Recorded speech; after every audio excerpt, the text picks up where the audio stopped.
Marco Aurélio para o seu voto. E assim o é, presidente. Vivenciamos, não há menor dúvida, dias incertos sob o ângulo republicano. Aonde vamos parar? Há uma máxima, segundo a qual, vivendo e aprendendo, mas, pelo visto, se preconiza que se deve viver e desaprender. O requerente da ADIM 43, pasmem, o requerente da ADIM 43, outrora Partido Ecológico Nacional, hoje Partido Patriota, manifestou-se da tribuna, contrariando o pedido inicial, que foi no sentido da declaração da rigidez do artigo 283 do Código de Processo Penal. Mais do que isso, como fiz constar do relatório, nessa mudança de ares, abandonando-se os contornos republicanos, talvez abandonando-se até os contornos democráticos, a Advocacia Geral da União, que pelos artigos 103, parágrafo 3º da Constituição Federal, tem atribuição única e específica de curadora da lei no processo objetivo, após pronunciar-se com fidelidade absoluta a essa atribuição, veio por escrito no processo mudar de entendimento. Talvez já não se tenha nem mesmo, presidente, como princípio básico da administração pública a impessoalidade. É a conclusão a que chego. E já agora surpreendido com um colega fazendo uma colocação com o alcance de obstaculizar o julgamento definitivo das 3 declaratórias de constitucionalidade 43, 44 e 54. Essa última não se apreciou. Pedido de em relação a ela, pedido de tutela urgência. Obstaculizar o julgamento pelo plenário. Daqui a pouco completarei, presidente, 30 anos no Supremo e ainda sou surpreendido com algumas colocações. Surpresa para mim maior, considerados 40 anos de integração a colegiado julgador, mas, porque tem o respaldo do Supremo, eu vou ao voto. E vou ao voto acreditando que esta tribuna é uma tribuna livre, acreditando que em colegiado há um somatório de forças distintas, que aqueles que o integram complementam-se mutuamente, acreditando que o colegiado é um órgão democrático por excelência, vence a maioria. Na segunda-feira, presidente, 21 do corrente mês, encaminhei aos colegas o ofício número 13.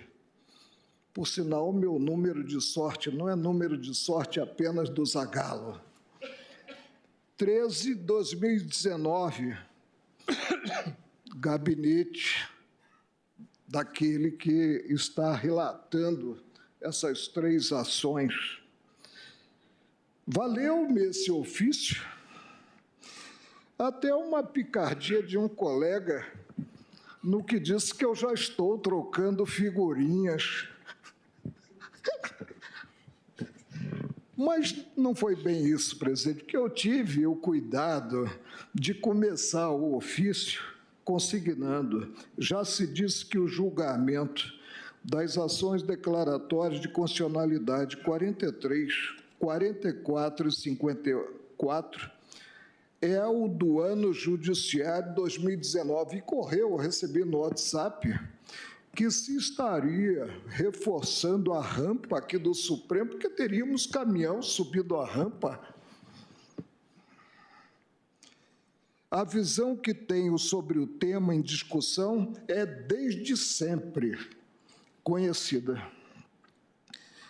A reiterei quando apreciado o habeas 126292, no que, em 2016, implicou mudança da jurisprudência sedimentada a partir do habeas corpus 84078, relator o proficiente ministro Eros Grau, creio que foi professor de Vossa Excelência nas Arcadas.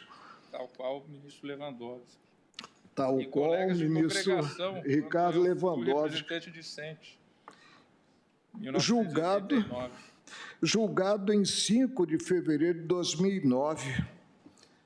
Daí permitir-me encaminhar relatório e voto, ainda a proferir, nas referidas declaratórias, sendo redundância reafirmar o respeito que tenho há mais de 40 anos de atuação em colegiado julgador, pelo convencimento de cada qual dos colegas magistrados. Repito, desde sempre, já deixando o ofício, implemento a resistência democrática e republicana na matéria. Em incontáveis habeas corpus, ação de envergadura constitucional maior, no que voltada a preservar a liberdade de ir e vir do cidadão, implementei tutela de urgência liminar, medida cauteladora ressaltando. Agora mesmo acabo de assinar uma liminar em habeas corpus nesse sentido. E digo que, depois da decisão da matéria em processo objetivo, se a conclusão do plenário for diametralmente oposta à minha forma de pensar sobre o tema, observarei, ante a eficácia vinculante, observarei o pronunciamento. Nessas liminares tenho ressaltado, não se pode potencializar o decidido pelo Pleno no habeas 126292, por maioria, em 17 de fevereiro de 2016. Precipitar a execução da sanção importa antecipação de culpa por serem indissociáveis. Conforme dispõe o inciso 57 do artigo 5º da Constituição Federal, ninguém será considerado culpado até o trânsito em julgado de sentença penal condenatória, leia-se aqui decisão, apoiando, portanto, acórdãos. Ou seja, a culpa surge após alcançada a preclusão maior. Descabe inverter a ordem natural do processo crime. Que ordem natural é essa? Apurar para, selada a culpa, prender em verdadeira execução da pena. O tribunal, ao apreciar a referida impetração, não pôs em xeque, hoje está, a constitucionalidade, nem colocou peias à norma contida na cabeça do artigo 283 do Código de Processo Penal, segundo a qual ninguém poderá ser preso se não em flagrante delito ou por ordem escrita e fundamentada da autoridade judiciária competente, em decorrência de sentença condenatória, decisão condenatória, transitada em julgado ou no curso da investigação do processo em virtude de prisão temporária ou preventiva. Custódia provisória concebe-se cautelarmente, associada ao flagrante, à temporária ou à preventiva. Aliás, quanto à temporária, nós ainda vamos julgar uma DIN que está sob a relatoria da ministra Carmen Lúcia, que até certo ponto retrata a prisão do regime de exceção para averiguação, quando se tem a custódia preventiva, desde que se enquadre a espécie no disposto no artigo 312 do Código de Processo Penal, e não a título de sanção antecipada. A redação do preceito remete à Lei 12.403, de 4 de maio de 2011, revelando ter sido essa a opção do legislador.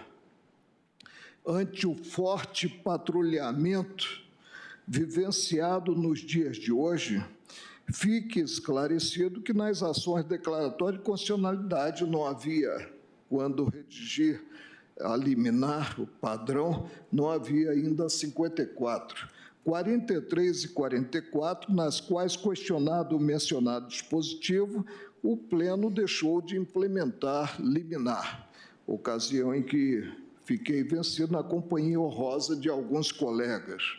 A execução antecipada pressupõe garantia do juízo, ou a viabilidade, quer dizer, aquele que deseja a execução deve garantir o juízo, ou a viabilidade, garantia ou a viabilidade de retorno alterado do título executivo ao estado de coisas anterior, o que não ocorre em relação à custódia. É impossível devolver a liberdade perdida ao cidadão. O fato de o tribunal, no denominado plenário virtual, atropelando os processos objetivos acima referidos, sem declarar, porque não podia fazê-lo em tal campo, muito embora já se tenha lançado, alguns colegas lancem processos objetivos no plenário virtual, né? A inconstitucionalidade do artigo 283 do aludido Código e, com isso, confirmando que os tempos são estranhos, haver em agravo que não chegou a ser provido sequer pelo relator, ministro Euriza Vasque, agravo em recurso extraordinário 964-246, formalizado, por sinal, pelo paciente do habeas corpus 126292, a um só tempo, reconhecido a repercussão geral e confirmado, entre aspas, confirmado a jurisprudência assentada, essa jurisprudência, mediante apreciação de um único processo, por isso eu coloquei entre aspas, confirmado a jurisprudência no citado habeas, não é obstáculo ao acesso ao judiciário para afastar lesão a direito, revelado no caso em outra cláusula pétrea, segundo a qual ninguém será considerado culpado até o trânsito em julgado de sentença penal condenatória. Inciso 35, de acesso ao judiciário e tramitação regular do processo, e 54, do artigo 5º da Carta da República. Ao tomar posse, há 29 anos, neste tribunal, jurei cumprir a Constituição Federal, observar as leis do país e não a me curvar a pronunciamento que, diga-se, não tem efeito vinculante, erga omnes, para utilizar uma expressão latina.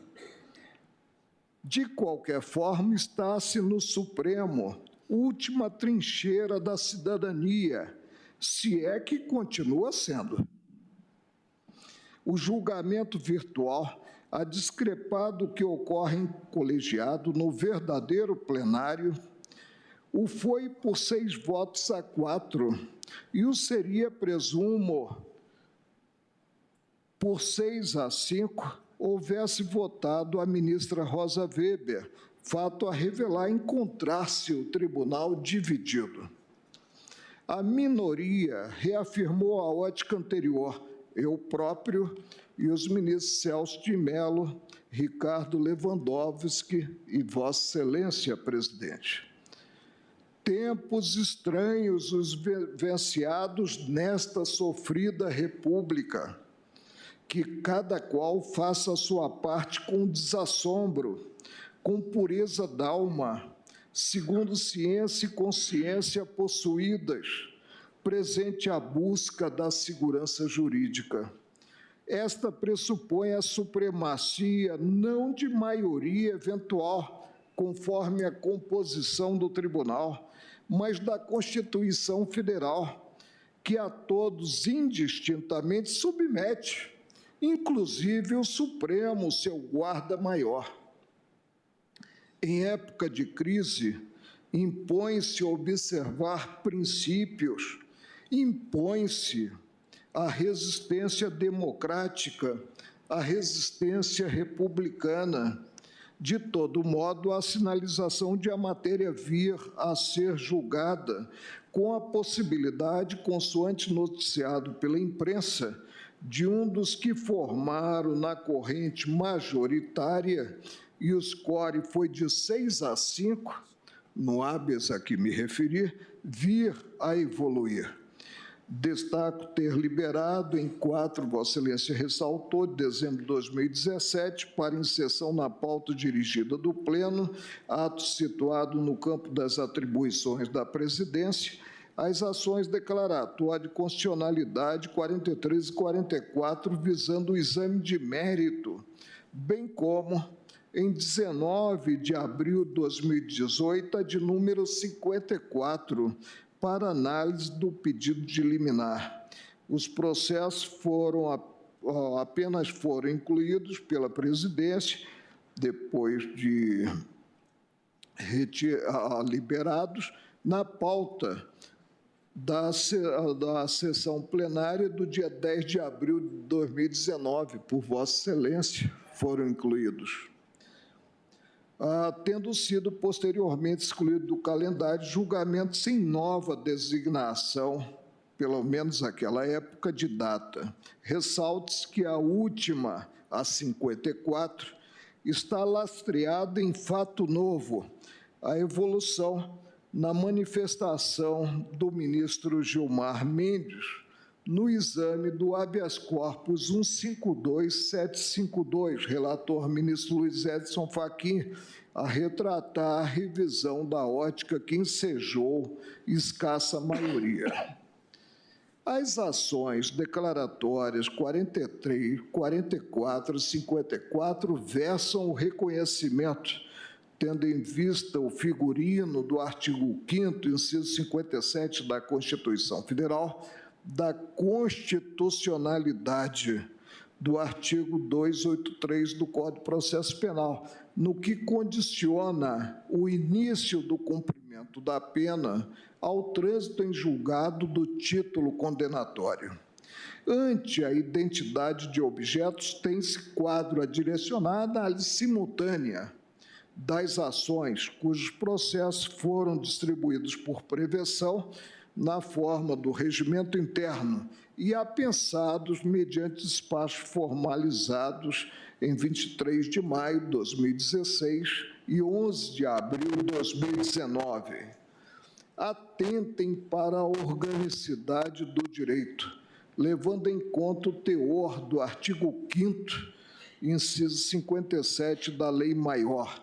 Ninguém será considerado culpado até o trânsito em julgado de sentença penal condenatória.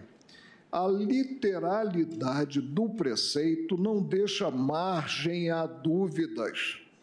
Culpa é pressuposto da sanção, e a constatação ocorre apenas com a preclusão maior.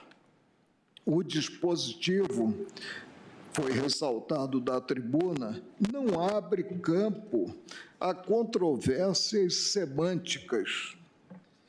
A Constituição de 1988 consagrou a excepcionalidade da custódia no sistema penal brasileiro, sobretudo no tocante à supressão da liberdade anterior ao trânsito em julgado da decisão condenatória.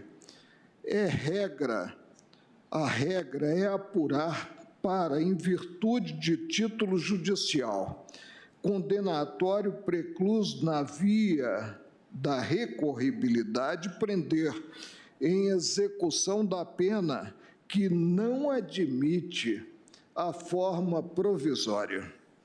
A exceção corre à conta de situações individualizadas nas quais se possa concluir, pela aplicação do artigo 312 do Código de Processo Penal e, portanto, pelo cabimento que admito constitucional, desde que haja o enquadramento no artigo 312 do Código de Processo Penal, pelo cabimento da prisão preventiva.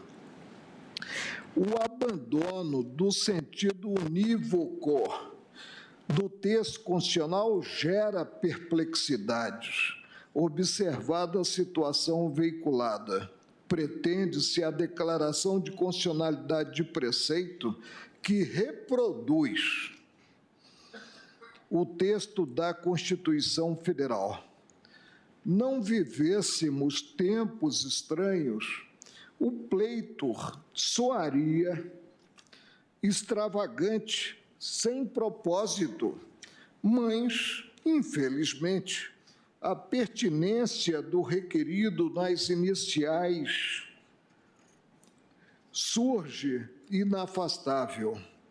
Ao editar o dispositivo em jogo, o Poder Legislativo, por meio da Lei 12.403/2011, limitou-se a concretizar no campo do processo garantia explícita da Carta da República, adequando-se, vem o detalhe, à ótica então assentada pelo próprio Supremo, no julgamento do habeas corpus 84.078, relatou o ministro Zé Rus Grau, encerrado em 5 de fevereiro de 2009, segundo a qual a prisão antes do trânsito em julgado da condenação somente pode ser decretada a título cautelar. Foi a conclusão do julgamento, no julgamento desse habeas corpus 84.078. Evidencia a repercussão negativa do entendimento adotado na apreciação do habeas 126.292. Passados 7 anos, e não apenas 2, reverteu-se a ótica que embasou, inspirou a reforma do Código de Processo Penal. Tem-se quadro lamentável no qual o legislador alinhou-se à Constituição Federal, ao passo que este tribunal dela se afastou. Descabe, considerada a univocidade do preceito, manejar argumentos metajurídicos a servirem à subversão de garantia constitucional, cujos contornos não deveriam ser ponderados. mas sim assegurados pelo Supremo como última trincheira da cidadania, conforme fiz ver ao analisar o habeas corpus 126292, o preceito não permite interpretações. Há uma máxima em termos de noção de interpretação, de hermenêutica, segundo a qual, onde o texto é claro e preciso, cessa a interpretação, sob pena de se reescrever a norma jurídica e, no caso, o preceito constitucional. Há de vingar o princípio da autocontenção. Já se disse nesta bancada que, quando avançamos, extravasamos os limites que são próprios ao judiciário, como que se lança um bumerangue, e este pode retornar e vir à nossa testa. Considerado o campo patrimonial, a execução provisória pode, inclusive, ser afastada, quando o recurso é recebido não só no efeito devolutivo, como também no suspensivo. Pressuposto da execução provisória é a possibilidade de retorno ao estágio anterior, uma vez reformado o título. Indaga-se, perdida a liberdade, vindo o título condenatório e provisório, porque ainda sujeito a modificação por meio de recurso, a ser alterado, transmuda-se condenação em absolvição, a liberdade, transmudando-se condenação em absolvição, a liberdade será desenvolvida ao cidadão. Aquele que surge como inocente, a resposta, presidente, é negativa. Caminha-se, foi o que eu consignei ao julgar o habeas, em que houve a virada de jurisprudência. Caminha-se e houve sugestão de alguém, grande juiz, que ocupou essa cadeira, para a verdadeira promulgação de emenda constitucional. Tenho dúvidas se seria possível até mesmo uma emenda ante a limitação do artigo 60 da Carta de 1988, quanto aos direitos e garantias individuais. O ministro César Peluso, grande juiz, cogitou para, de certa forma, esvaziar um pouco a morosidade da justiça, da execução após o crivo revisional, formalizado por tribunal, geralmente de justiça ou regional federal, no julgamento de apelação. Mas essa ideia não prosperou no Legislativo. O Legislativo não avançou. Porém, hoje, na data do julgamento do habeas, hoje, no Supremo será proclamado que a cláusula reveladora do princípio da não culpabilidade não encerra a garantia, porque antes do trânsito em julgado da decisão condenatória é possível colocar o réu no xilindró, pouco importando que, posteriormente, o título condenatório venha a ser reformado. O passo, presidente, é demasiadamente largo e levará, já afirmou o ministro Gilmar Mendes, a um acréscimo considerável de impetrações de habeas corpus, muito embora também seja dado constatar o esvaziamento dessa ação nobre, no que vinga a autodefesa, considerada a grande avalanche de processos, e se busca uma base, seja qual for, para o não conhecimento da ação, nomenclatura esta que se refere a recursos, considerados os pressupostos de recorribilidade. Peço vênia para me manter fiel a essa linha de pensar sobre o alcance da Carta de 1988 e emprestar algum significado ao princípio da não culpabilidade. Qual é esse significado, se não evitar que se execute, invertendo-se a ordem natural das coisas que direciona a apurar para, se lá da culpa prender, uma pena a qual não é ainda definitiva? E mais, não se articule com a via afunilada para ter-se a reversão, levando em conta a recorribilidade extraordinária, porque é possível caminhar-se, como se caminha no Superior Tribunal de Justiça e no Supremo, para o provimento de recurso especial e do recurso extraordinário. Continuo o voto depois dessa transcrição. Também não merece prosperar a distinção entre as situações de inocência e não culpa. A execução da pena fixada por meio da sentença condenatória pressupõe a configuração do crime, ou seja, a verificação da tipicidade, da antijuridicidade e culpabilidade. É dizer, o implemento da sanção não deve ocorrer enquanto não assentada a prática do delito. Raciocínio em sentido contrário implica negar os avanços do constitucionalismo próprio ao Estado Democrático de Direito. Nas palavras de Gustavo Henrique Badaró, não há diferença de conteúdo entre presunção de inocência e presunção de não culpabilidade. As expressões inocente e não culpável constituem somente variantes semânticas de um idêntico conteúdo. É inútil e contraproducente a tentativa de apartar ambas as ideias, se é que isto é possível, devendo ser reconhecida a equivalência de tais fórmulas.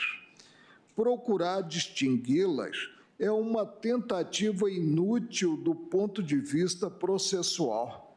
Buscar tal diferenciação apenas serve para demonstrar posturas reacionárias e um esforço vão de retorno a um processo penal voltado exclusivamente para a defesa social, que não pode ser admitido em um Estado democrático de direito. Encerro aqui a transcrição do que colocado por Gustavo Badaró. O princípio da não culpabilidade é garantia vinculada pela lei maior à preclusão, de modo que a constitucionalidade do artigo 283 do Código de Processo Penal não comporta questionamentos. O preceito consiste em reprodução de cláusula, vamos proclamar a exaustão, de cláusula pétrea, cujo núcleo essencial nem mesmo o poder constituinte derivado, e se propôs uma lei, presidente, para suplantar um projeto de lei para se suplantar a Constituição Federal. Nem mesmo o poder constituinte derivado está autorizado a restringir. Uma PEC esbarraria no artigo 60 da Constituição Federal, porque senão, se tiver aqui um direito, uma garantia constitucional, eu não sei onde se terá. A determinação constitucional não surge desprovida de fundamento. Coloca-se o trânsito em julgado como um marco seguro para a severa limitação da liberdade, ante a possibilidade de reversão ou atenuação da condenação nas instâncias superiores. O problema adquire envergadura maior quando considerada a superlotação dos presídios, destacada pelo Pleno ao apreciar a medida liminar postulada na arguição de descumprimento de preceito fundamental 347 de minha relatoria, com acordo publicado no Diário da Justiça, 19 de fevereiro de 2016. Constatou-se o exorbitante número de cidadãos recolhidos provisoriamente, a salientar a malversação do Instituto da Custódia Cautelar e, consequentemente, a inobservância do princípio da não culpabilidade. Inverte-se a ordem natural para prender e depois investigar. Conduz-se o processo criminal com automatismo incompatível com a seriedade do direito de ir e vir dos cidadãos. Daí se extrai a importância do marco revelado pela preclusão maior do título condenatório, quando a materialidade delitiva e a autoria ficam extremes de dúvidas e devidamente certificados pelo Estado juiz. Em cenário de profundo desrespeito ao princípio da não culpabilidade, sobretudo quando autorizada normativamente a prisão cautelar, tem-se essa via, por que não acioná-la da prisão cautelar? Não cabe antecipar em contornos definitivos execução da pena a supressão da liberdade. Deve-se buscar a solução consagrada pelo legislador nos artigos 312 e 319 do Código de Processo Penal, em consonância com a Constituição Federal e ante outra garantia maior, a do inciso 66 do artigo 5º. Ninguém será levado à prisão ou nela mantido quando a lei admitir a liberdade provisória com ou sem fiança. A via de acesso a este tribunal para a salvaguarda da liberdade tem se estreitado sem respaldo constitucional.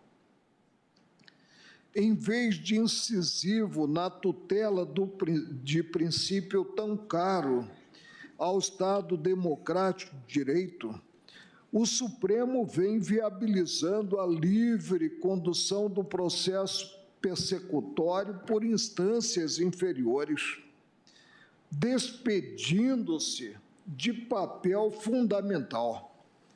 O quadro reforça imprescindível a adoção de postura fidedigna e rigorosa na conformação dos casos autorizadores da custódia antes do trânsito em julgado da sentença condenatória.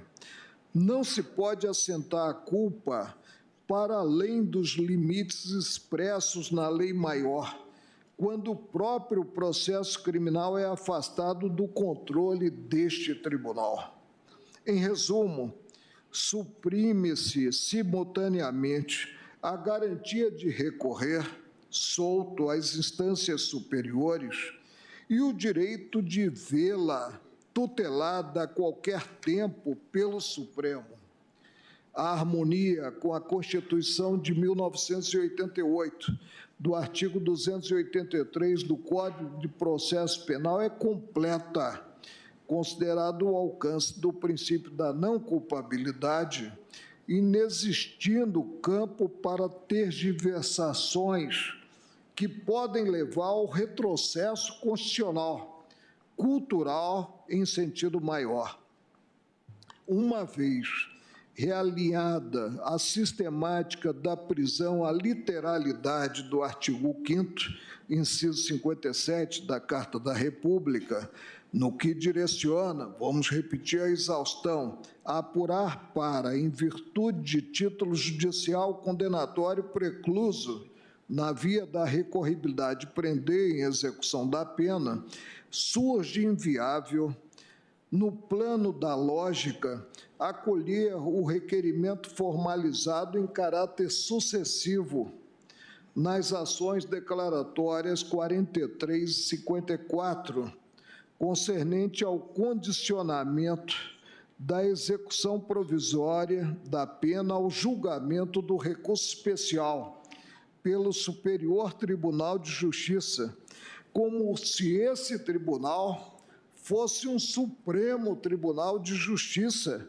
nivelado ao verdadeiro e único Supremo.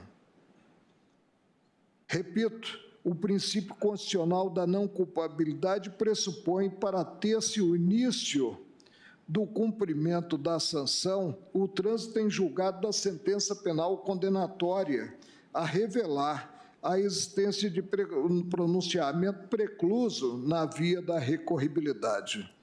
Ante o princípio do terceiro excluído, uma coisa é ou não é, não havendo espaço para o meio termo, ou bem se tem título alcançado pela preclusão maior a autorizar a execução da pena, ou não se tem, sendo forçoso reconhecer a natureza provisória da execução daí decorrente, quadro discrepante a mais não poder, do versado no preceito cuja redação não vai além de reproduzir o previsto no texto constitucional. Da tribuna se disse que, a se admitir a inconstitucionalidade do artigo 283 do Código de Processo Penal, se teria que caminhar em idêntico sentido quanto ao inciso 57 do artigo 5º da Lei Maior decorrente do poder constituinte enquadrado como originário. Revela-se impróprio presente a garantia estampada no artigo 5º, inciso 52 da Constituição Federal, cogitar da existência de terceiro grupo a partir de argumentos metajurídicos, os quais não seduzem a ponto de suplantar no controle objetivo de constitucionalidade a literalidade da norma. Vale esclarecer que, no julgamento pelo plenário do pedido de tutela de urgência, fase processual na qual, em sede precária e efêmera, busca-se, sob o ângulo do risco, o implemento da providência possível a fim de evitar-se prejuízos maiores, cogitei, vencido na extensão maior do voto, determinar a suspensão de execução provisória da pena de réu cuja culpa estivesse sendo questionada mediante recurso no Superior Tribunal de Justiça, levando em conta o alto grau de reversão das sentenças penais condenatórias no âmbito daquele tribunal, intérprete da legislação federal, espaço prioritário de aplicação do direito penal. Em exame à matéria de fundo, quando analisado em definitivo a rigidez de determinado preceito à luz da Constituição de 1988, surge cenário diverso. Descabe, tendo em vista o alcance do princípio da não culpabilidade, admitir-se a gradação da formação da culpa para fins de incidência da garantia em jogo. Seria, como falei, despedir-se o Supremo da tarefa que lhe é própria de guarda da Constituição e transformar, alçando-o a uma hegemonia, o Superior Tribunal de Justiça. E eu não sei por que se escolheu colocar o vocábulo superior em primeiro lugar, ao invés de Tribunal Superior de Justiça, transformar em Supremo Tribunal de Justiça. O quadro revelador de delinquências de toda ordem, de escândalos no campo administrativo considerada corrupção inimaginável, apenas conduz à marcha processual segura, lastreada nos ditames constitucionais e legais. Longe fica de respaldo a reescrever-se a Constituição Federal e a legislação que dela decorreu, muito menos pelo Supremo, em desprezo a princípio básico da República, o da separação e harmonia dos poderes. Não é o fato de o tribunal assim o ser, de os pronunciamentos que formalize não ficarem sujeitos à revisão judicial, que levará ao desrespeito à ordem jurídica constitucional, sob pena de perda da legitimidade das decisões que profira e de não se saber onde se parará. A instituição responsável pela rigidez da lei maior exerce papel de importância única e dele não pode, repita-se, despedir-se ante o risco de vingar o critério de plantão, desmando de toda ordem a intranquilidade na vida gregária. Urge restabelecer a segurança jurídica, proclamar como exinha regra segundo a qual, em direito, o meio justifica o fim, mas não o inverso. Dias melhores pressupõem a observância irrestrita à ordem jurídico-normativa, especialmente constitucional. Esse é o preço que se paga ao viver em Estado democrático de direito, não sendo demasia relembrar Rui Barbosa, quando recém-proclamada República, em 1892, ressaltou: com a lei, pela lei, dentro da lei, porque fora da lei não há salvação. Julgo procedentes os pedidos formulados nas declaratórias de número 43, 44 e 54, para assentar a constitucionalidade do artigo 283 do Código de Processo Penal. Como consequência, simples consequência, já que estou julgando um processo objetivo e não subjetivo, determino a suspensão da execução provisória de pena cuja decisão a encerrá-la ainda não haja transitado em julgado, bem assim a libertação daqueles que tenham sido presos ante exame de apelação, reservando-se o recolhimento aos casos verdadeiramente enquadráveis no artigo 312 do mencionado diploma processual, casos que realmente desaguam na prisão preventiva. O proclamado abrange o pedido sucessivo formulado na ação declaratória número 43, no sentido de poderem ser implementadas analogicamente ao previsto no artigo 319 do Código de Processo Penal, medidas alternativas à custódia, quando o acusado cujo título condenatório não tenha alcançado a preclusão maior. É que se pretende, em última análise, realinhar a sistemática da prisão à literalidade do artigo 5º, inciso 57 da Constituição Federal. Explico.